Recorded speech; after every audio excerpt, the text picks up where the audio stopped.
So in the winter, we're gonna get more wet lies, soft lies, and we're more likely to hit those shots heavy, like the club hits the ground and just wants to dig instead of sliding.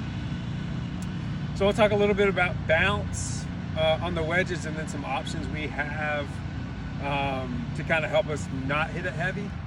So the bounce of the club is from the leading edge of the club to the bottom, like that angle is considered bounce. So the lower the number, the less angle we have this way, and the higher the number, the more bounce we have this way. So this is a low bounce wedge. It's 4 degrees of bounce. I'm sure none of us have this in our bag, at least I hope we don't. So this club's more likely to dig than something that was like 8 or 10 or 12 degrees of bounce. So just to show you, in the wet grass, if you have a low bounce club, when the club hits the ground, it wants to just hit and stop, just like that, okay? So if I go to something with more bounce, so this has 12 degrees of bounce, so you can see the angle from the leading edge to the bottom of the club is longer and more severe.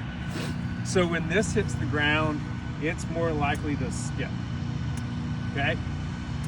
And the reason is, instead of this part of the club hitting the ground first, this part of the ground, or part of the club hits the ground first. So when it's hitting the ground, it's more likely to slide as opposed to dig. So make sure you have the right amount of bounce, and if you feel like your club's more likely to get stuck in the ground as opposed to sliding, then you probably don't have enough bounce. One thing you can do in the winter is, I have a pitching wedge.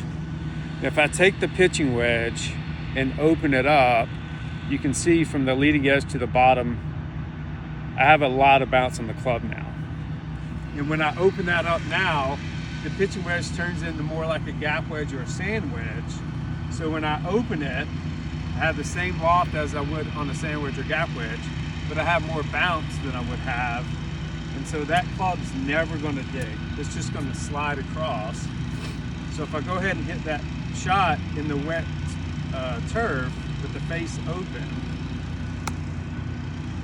the club just slides across, no divot, or very little divot.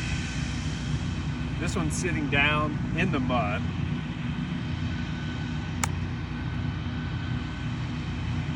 That's it.